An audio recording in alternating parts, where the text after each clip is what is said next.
और उस अगर उसके बरक्स देखा जाए इंडिया की अचीवमेंट है। और मैं ये कहता हूँ कि इंडिया मुसलसल पिछले 2-3 साल से सिर्फ़ और सिर्फ अपनी मैशत के ऊपर फोकस कर रहा है कि ये उनकी डिप्लोमेटिक इंडिया की जीत है। इंडिया की वर्थ है, वो हमारे लोगों की नहीं है। वो एक मोदी है, वो जो सालों के साल चल रहा है हमारे पास। इंडिया के बहुत सारे वर्कर्स जो हैं वो मिडल ईस्ट में काम करते हैं। अगर इंडिया अपने वहाँ से वर्कर्स निकाल ले तो वहाँ पे उनके लिए अरब ममालिक में काम करना बड़ा मुश्किल हो जाएगा। अरब की जो इकॉनमी है वो डिस्टर्ब हो जाती है।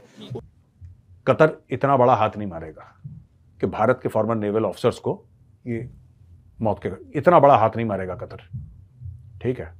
क्योंकि अगर कतर को देखिए, अभी तो डिप्लोमेसी से बात चल रही है, पर अगर कतर को कोई भी गलतफहमी है अपने बारे में तो गलतफहमी भी दूर रखने की सलाहियत भारत रखता है। लेकिन जब से ये आज़ाद हुआ है इंडिया में एक दफ़ा भी डिक्टेटरशिप नहीं आई। इसका मतलब है कि पार्लियामेंट जो है वो बहुत मजबूत है, अदलिया भी उनकी बहुत मजबूत है। अदलिया हमारी अदलिया की तरह नहीं है हमारी। जय हिंद दोस्तों एक बार फिर से पूरी दुनिया को भारत की शक्तियों का अंदाजा हो चुका है, क्योंकि आज के समय भारत एक ऐसा देश बन चुका है जिसकी शक्तियां दुनिया के कोने कोने में काम करती हैं। यह कि वो सजाए मौत कैंसिल कर दी गई है।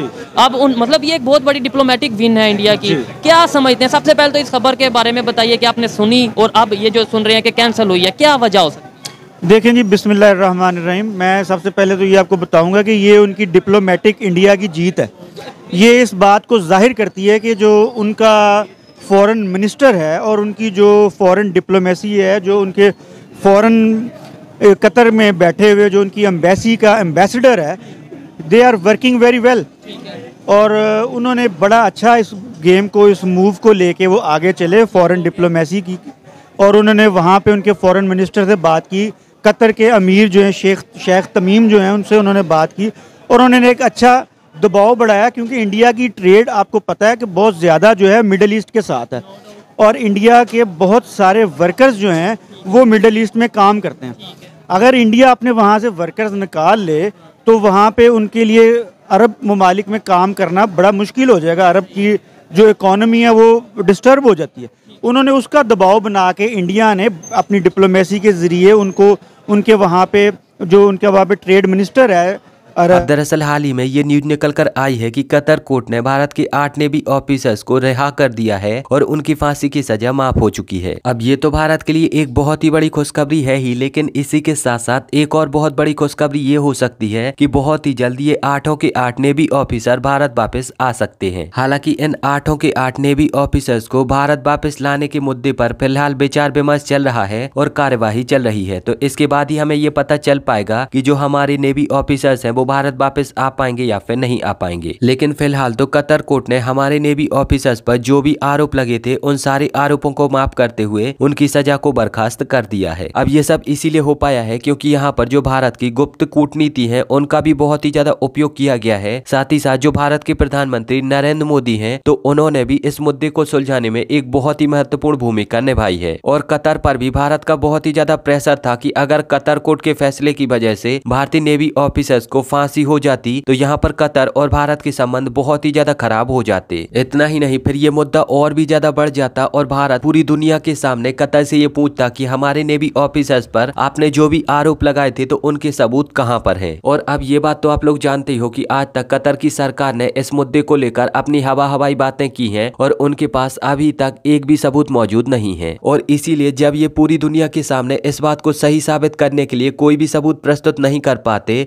तो कतर पूरी दुनिया के सामने एक भारत विरोधी देश साबित हो जाता और इस बात का असर कतर की अर्थव्यवस्था पर बहुत ही ज्यादा खराब पड़ता। और ये तो आप लोग जानते हो कि आज भी कतर की ज्यादातर जनसंख्या भारतीय मूल की है, तो ऐसे में कतर की अर्थव्यवस्था में भारतीयों का एक बहुत ही बड़ा योगदान है। बेसिकली मैं इस टाइम को इलेक्शन सीजन कहता हूँ और वो ये है कि जो 8 इंडियन नेवल ऑफिसर्स थे जो रिटायर्ड थे बेसिकली, उनको आपको याद होगा कि जो कतर की कोर्ट है उन्होंने कतर ने अरेस्ट किया था एक केस, इन्होंने केस ऑफ एस्पिनॉज। और अब सुनने में आया है कि जो इंडिया की मिनिस्ट्री ऑफ एक्सटर्नल अफेयर्स भी ये कह रही है कि उनकी जो डेथ सेंटेंस है वो रिड्यूस कर दी गई है। और ये एक जिसे कहते हैं आपके एक बड़ी बड़ी डिप्लोमेटिक विक्ट्री है फॉर इंडिया। अभी सुनने में आ रहा है कि डिटेल कोर्ट ऑर्डर भी आ जाएगा, और ये एक समझें कि बहुत बड़ा रिलीफ मिला है। और इसकी बहुत सारी इसको बड़े सारे एंगल से देखा जा सकता है। इसके ऊपर हमने पहले भी बात की और बहुत सारे लोगों का ये कहना था, including my own view was, कि ये लॉजिकल कंक्लूजन तक नहीं पहुंचेगा। उसकी वजह ये है कि कतरीज जो हैं they do have some sort of, जिसे कहते हैं ना, एक इंगेजमेंट थी उनकी इंडिया के साथ। फॉर एग्जांपल नूरपुर शर्मा का इशू हुआ तो कतर ने सबसे पहले इंडिया पे एक टफ लाइन ली थी। आपको याद होगा, मिडल ईस्टर्न ममालिक के अंदर कतर छोटा सा मुल्क है but it has a lot of influence. फिर उसके बाद अगर आप देखें कि जैसे जैसे मामलात चलते रहे तो कतर ने ये इस मामले में भी टफ लाइन ली।